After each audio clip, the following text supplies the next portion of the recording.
So again I will say exercise 17A. In this figure which is given here, you have to tell whether or not it is a quadrilateral, and whatever your answer is, whether it is a yes or a no, you have to give reason for your answer.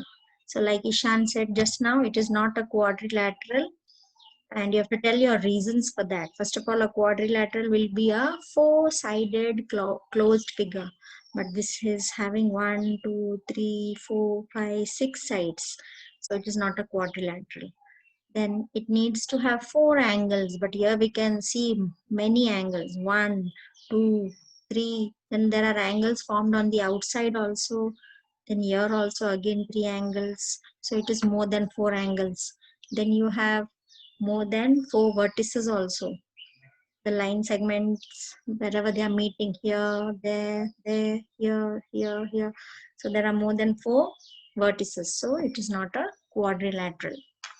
Now in this quadrilateral PQRS, you are to name the pair of adjacent sides.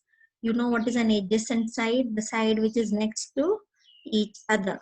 So there will be 4 pairs of adjacent sides. They have asked you to name only one, but you name all 4. Okay. Then name a pair of its opposite sides. Now opposite sides, how many pairs will you get? This and this, SR and PQ, RQ and SP. So you'll get 2 pairs. So you write both the pairs. Name a pair of its adjacent angles. So angles which are next to each other, which have one common arm. So angle P, angle Q, but don't write simply angle P. What is the name of angle P? Angle SPQ. And what is the name of angle Q? Angle PQR. So that will be one pair of adjacent angles. Like that, you'll name all the pairs of adjacent angles. Similarly, name a pair of its opposite angles. You won't name one pair, you'll name all the pairs of opposite angles. Then name its diagonals. So you can see 2 diagonals over here. You need to name them. So one is SQ, another one is PR. So 2 diagonals. And question number 3, how many pairs of adjacent sides does a quadrilateral have? So you have to write only the number. How many pairs can it have? Like you listed here already. So I told you 4 pairs. So the answer to the first question will be 4 pairs. How many pairs of opposite sides does a quadrilateral have? How many pairs of adjacent sides does a quadrilateral have? How many pairs of opposite angles does a quadrilateral have? How many diagonals does a quadrilateral have? So whatever you have listed over here, you just have to write the number over here. Okay, how many ever pairs that you have listed. Then in question number 4, for each of the statements given below, indicate whether it is true or false. A rectangle is a parallelogram. Now, first of all, you need to know the properties of a parallelogram. So what is a parallelogram? A quadrilateral in which both pairs of opposite sides are parallel. So if both the sides of opposite, both pairs of opposite sides are parallel, it will be a parallelogram. Now look at a rectangle. What is a rectangle? A rectangle is a parallelogram in which each angle is a right angle, and we need to know if opposite sides are parallel. So if you look at the first property of a rectangle, it is opposite sides of a rectangle are equal and parallel, meaning that it is a parallelogram. So you will write true. So question number 4, you are to check the properties of the second figure over here. So a trapezium is a parallelogram. So first you check what are the properties of a parallelogram and see if a trapezium has all those properties, then your answer will be true. If it does not have, it will be false. Okay. Then in the adjoining figure, L and M are points on the sides PQ and PR respectively of triangle PQR such that LM is parallel to QR, means this LM is parallel to QR. What special name would you give to the quadrilateral LQRM? So now what is the speciality of this quadrilateral? That one pair of opposite sides is parallel, isn't it? So in which quadrilateral will one pair of opposite sides be parallel? That is the name you have to write over here. So that will be a trapezium. And if this LQ and MR, if it was told that they are equal, that LQ and MR are equal, then what type of quadrilateral would it become? It would become isosceles trapezium. Okay, so just now it is only trapezium, but if the other pair of opposite sides would have been equal, then it would become an isosceles trapezium. Next, let A, B, C, D. So now here, let A, B, C, D be a parallelogram. So we know that A, B, C, D is a parallelogram. What special name would you give it when AB equals AD? Now in this, what we should do is we draw a rough parallelogram here on the side. Okay, so when you draw the rough parallelogram, then you can see what is AB and what is AD. So in the solution that I have sent to you, I have drawn a rough parallelogram. And what is that?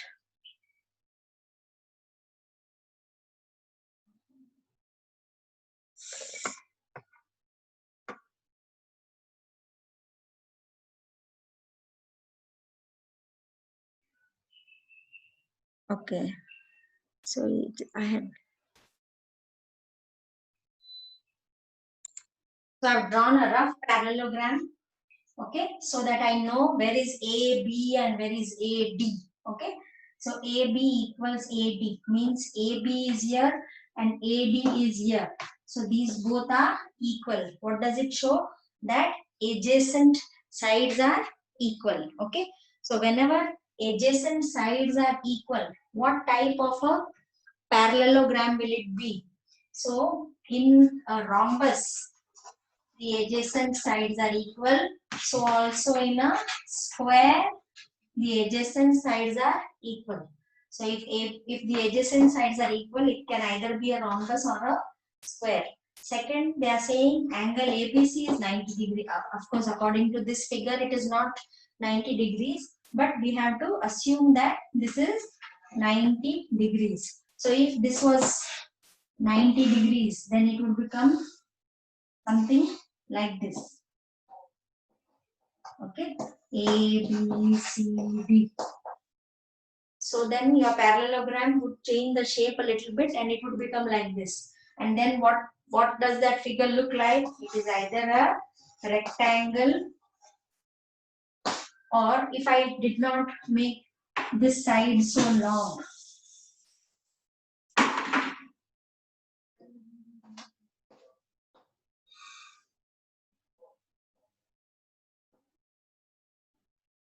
now both these sides are not told equal. Okay, here they are not telling that they are equal. They are just telling that this is 90 degrees. So it can be a rectangle or it can be a square. Now in the third, what are they saying? AB equals AD means these both are equal and angle ABC is 90 degrees. So what type of a figure is that? We have a square. So whenever such a question is given, you need to draw a rough figure so that you can figure out what the answer is.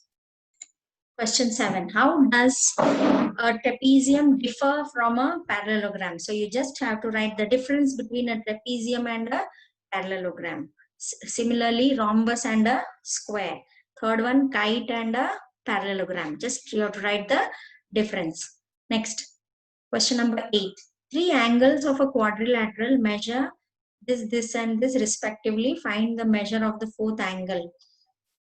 Now here we need to write the property of a quadrilateral angle sum property. Means when all the angles of a quadrilateral are added, you get 360 degrees. We have done a similar question when we did triangles. Okay, so here it will be 36 degree plus 78 degree plus 116 degree plus x.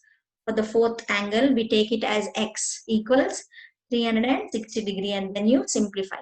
Number 9, the measures of the angles of a quadrilateral are in the ratio of 2:4:5:7. Find the measure of each of its angles. Now, we have done similar questions in triangle. Whenever a ratio is given, we change it into those many times x. So the first angle will measure 2x, the second 4x, the third 5x, and the fourth 7x. So when we add all these, we are to get 360 degrees, because the sum of the four angles of a quadrilateral is 360 degrees. So then we solve it. First we add up all the x's. Okay, so that I have done it over here. I will show it to you.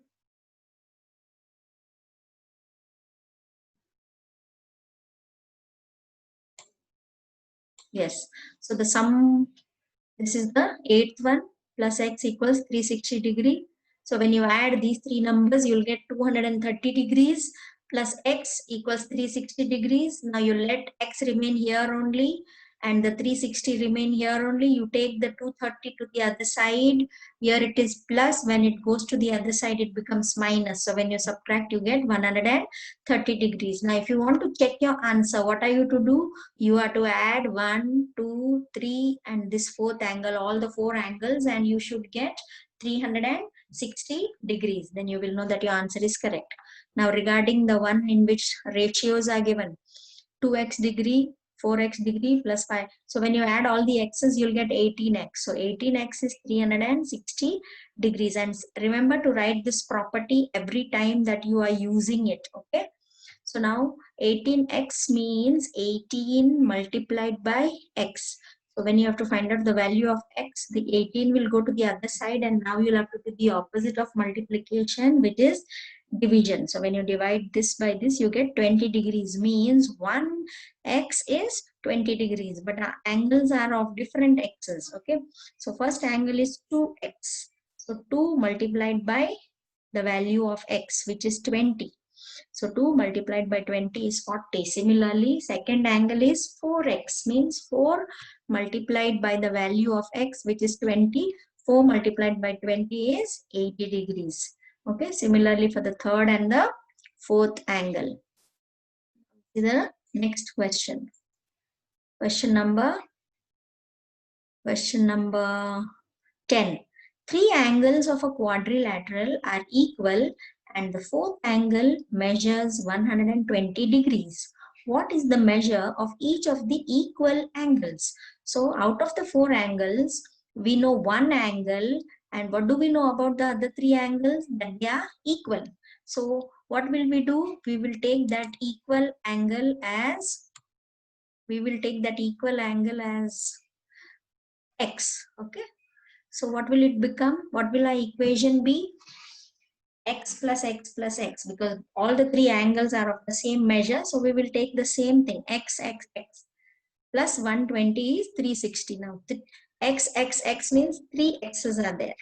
Okay, 3 times x plus 120 equals 360. Now when 120 goes to the other side, it becomes minus 120, because here it is plus. So when you subtract, you'll get 340. So 3x is 240, not 340, 240, and x will be 240 divided by 3, that is 80 degrees. So each of those equal angles will be 80 degrees. Now if you want to check your answer, what will you do? 80 plus 80 plus 80 plus 120, because your x is 80, 80, 80, 120, you should get 360, then your answer will be correct. Then we go to the next one. Two angles of a quadrilateral are of measure 75 degrees and 117 degrees respectively. So now out of the four, we know two angles. And what have they given about the other two angles? The other two angles are equal. Find the measure of each of the equal angles. So this is again similar to the 10th one. So if both the other angles are equal, we simply take both of them as x and x. Okay. So it will become 75 plus 117 plus x equals 360. So here I have done that.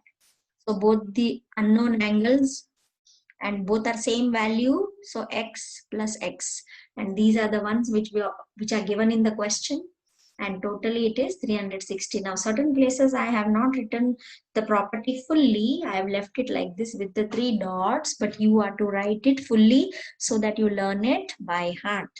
Okay, so now how are you going to solve this? X plus x will give me 2x. And when you add these both numbers, it will give you 192. Now, when the plus 192 goes to the other side, it becomes minus 192. So, 360 minus 192 will be 168. Now, 2x is 168. So, to get the value of 1x, you have to divide this by 2. So, you get 84 degrees. So, the remaining two angles which are equal, they are 84 degrees. To check your answer, you will add 84 plus 84 plus 75 plus 117. You should get 360 degrees. We go to the next. A quadrilateral has 3 acute angles, each measuring 75 degrees. So we know 3 angles now, and the measure of all the 3 angles is 75 degrees each. Okay, so each angle is 75. So one is 75, second is also 75, third is also 75. What is the measure of the fourth angle? So we don't know only one, so that we will take it as x. So it will become 75 plus 75 plus 75 plus x equals 360. Now when you add all the 375s, you get 225. Now this is plus 225. When it goes to the other side, it becomes minus 225. When you subtract, you get the value of x as 135 degrees. So that is the measure of the fourth angle. Next, we go to number 13. The lengths of two adjacent sides of a parallelogram are 7 centimeter and 5 centimeters respectively. Find the perimeter of the parallelogram. So we know the length of the parallelogram, and two adjacent sides means aspas ke sides. Okay, and one is 7 centimeter, another one is 5 centimeter. And in a parallelogram, the opposite sides are always equal. So if we know one is 7 centimeter, the opposite side to 7 centimeter also will be 7 centimeter, and the side which is opposite to the 5 centimeter will also be 5 centimeter. So in a way, this is a mental sum. 2 are 7 centimeters and 2 are 5 centimeters. So 7, 7, 14 and 5, 5, 10 and 14 and 10 is 24 centimeters. This is a mental sum. Okay. But what you have to do is you have to first of all draw a rough figure showing a parallelogram whose one side is this and one side is that. Now perimeter means we just add up all the sides of that figure. That's the meaning of perimeter. So I have drawn a rough figure over here. A, B, C, D parallelogram. So they have told that this is 7 centimeter and one of the sides is 5 centimeters. So automatically that also will be 7. And if this is 5, this will be 5. So perimeter means you add up all the 4 sides. Now because in these 2 sides are common, so what I have done, I have added up both of these and multiplied by 2 because both of them are twice. So that's how you'll get 24 centimeters. So whatever method you use, whether you're adding 7 plus 5 plus 7 plus 5, or whether you are adding 7 plus 5 and then multiplying by 2, you get the same answer. Then number 14. Two sides of a parallelogram are in the ratio 5:3 and its perimeter is 48 centimeters. Find the length of each of its sides. So now we know the ratio of the sides and we know the perimeter of the parallelogram. Okay, so we have to find out the length. Now we will take this as 5x and this as 3x. And what is the thing we had to do? This is one side. So if two sides are there, it will become 10x, and this will become two sides with 3, it will become 6x. Okay, so let us see how I have solved it. So in short, you know that this needs to be multiplied by 2. So I have taken all the sides. So here I have drawn a parallelogram.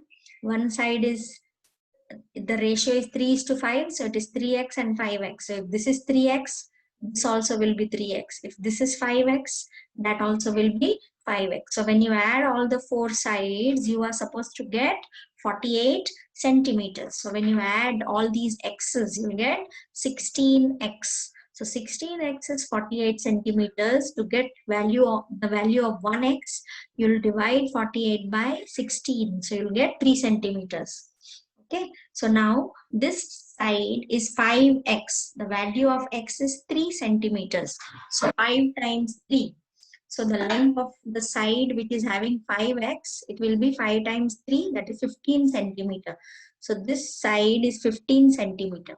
And the length of the other side, which is 3x, will be 3 multiplied by 3, that is 9 centimeter. Now 1 is 15, so obviously that also will be 15. So how much did it become? 30. And if this is 9, that is also 9. How much will it become? 18. So 30 and 18 is 48. You got your perimeter 48 centimeters. That is the way you can check your work. Next, question number 15. The perimeter of a parallelogram is 88 centimeter and one of its adjacent sides is longer than the other by 10 centimeters. Now in this, what is given? The relationship between the two adjacent sides is given. Okay. दूसरा side जो है it is इससे 10 centimeters ज्यादा. So if one side, the smaller side is x, then the other one will be x plus 10, because it is 10 centimeters more than this one. Okay, so here also now we know both the sides. Even if they have given relationship between both the sides, we can very well find out what it is. And the perimeter is also given. So we know the perimeter and we know the adjacent sides. Okay, so what are they saying? Adjacent side is longer than the other by 10 centimeter. तो अगर हम एक side x लेते हैं तो दूसरा उससे 10 centimetre ज्यादा है, मतलब x plus 10. Okay, so now I will write the equation. So let the smaller side be x, then the longer side will become x plus 10. Then what is your perimeter? To get the perimeter, you have to add all the four sides. तो ये मेरा एक side है, ये मेरा दूसरा side, ये मेरा तीसरा साइड, ये मेरा fourth side. Okay, so one is x, second side is x plus 10, third side is again x, and fourth side is x plus 10. Okay, now when I add the x's, I will get 4x, and the numbers, what is that? Plus 10 and plus 10 will become plus 20. Now I let the 4x remain there only. When the plus 20 goes to the other side, it becomes minus 20. 88 minus 20 is 68 is 4x. Now I brought the x this side and put these numbers on the other side. I've just exchanged their places. Okay, so x equals 68 divided by 4. So you'll get 17 centimeters. Means your smaller side is x, means it is 17 centimeter, and your longer side is x plus 10, means 17 plus 10, which is 27 centimeter. Now if you want to check your answer, what will you do? You know that one side is 17, another side is 27. So you will add both of these and then multiply by 2. So 17 plus 27 is how much? 44. 44 2 times is 88. So you got your perimeter 88 centimeters. Then the last 16th question. Now in this figure, P is a point in the interior of angle AOB. So here this angle is here AOB, and P is the point in this angle interior. इस angle के अंदर है ये point P. PL is perpendicular to OA. The symbol over here is perpendicular. PL is this line segment is perpendicular to OA. Whenever anything is perpendicular to something else, it forms an angle of 90 degrees. Okay. And PM is perpendicular. PM means this line segment is perpendicular to OB. Okay. So another 90-degree angle is formed here. And one more thing they are telling us is angle AOB equals 40 degrees. AOB 40 degrees, which is already written over here. We have to find the measure of angle LPM. So angle LPM means this angle which is formed at P. We have to find out the measure of this. Now, if you don't look at this part and this part, then it is a quadrilateral.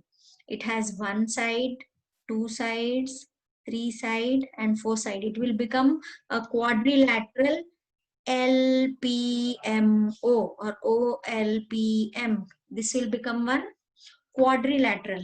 Now we know three angles of this quadrilateral. We know this is 90, that is 40, this is 90. It is easy to find out the fourth angle. We have done more complicated questions in this exercise. Okay, so you simply add the 3 and minus from 360 and you get your angle P. So that is, let me see how I have solved it. Yeah. So LPM is a quadrilateral. So I showed you that on that. Now we know these particular angles, and when we add these plus angle P, we will get 360. So angle P is 140. So that is the 16th one. Now we go to the next. Give reasons for the following. A square can be thought of as a special rectangle. So here again you have to compare both of these. First of all, see all the properties of a rectangle, then check all the properties of a square. So can we say that a square is a special type of a rectangle? We can say, okay, because in a rectangle the opposite sides are equal. So in a square also the opposite sides are equal and 90-degree angles are formed. Okay. Yes, a square is a special rectangle if the rectangle has equal adjacent sides. So in the rectangle, if there are equal adjacent sides, it will become a square. So it is a special rectangle. Similarly here, a square can be thought of as a special rhombus. So what special property should that rhombus have so that it will become a square? So if the rhombus has to become a square, then each angle of the rhombus should be a right angle. Otherwise, normally a rhombus will not have right angles. But if the rhombus will have right angles, then it will become a square. Similarly, the third one, a rectangle can be thought of as a special parallelogram. Now, first of all, a rectangle is a parallelogram, okay? But here they are saying that it is a special type of parallelogram. Yes, because what is the speciality of a rectangle? That each of its four angles is a right angle. Even a rhombus is a parallelogram, but it cannot be called a rectangle because it does not have a right angle. Okay. And the last question. A figure is said to be regular if its sides are equal in length and angles are equal in measure. What do you mean by a regular quadrilateral? So if a quadrilateral has equal sides and angles are also equal, then what type of a quadrilateral? What will you call that? Okay, so a square will be a regular quadrilateral because it will have sides also which are equal and angles are also equal in it. So a square is a regular quadrilateral.